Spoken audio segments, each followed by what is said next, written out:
اكتر ناس او اكتر جنسية بيطوعوك في التعليمات؟ هو صراحة الأم الأوروبية ملتزمة جدا.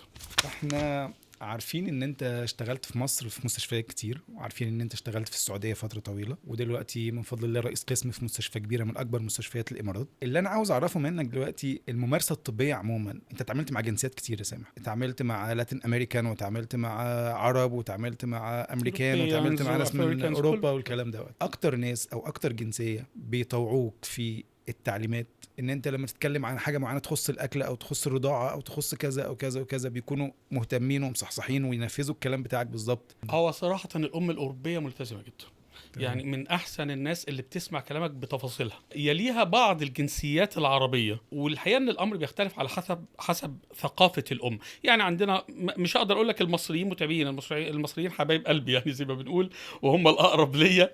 ولكن الام المصريه بتبقى متاثره بكل اللي حواليها للاسف. يعني احنا جروبات المامز وخالتي وحماتي وامي واختي وصاحبتي، ولكن مش هقدر اقول لك ان كل المصريين، لا، في بعضهم الحقيقه بيلتزموا جدا.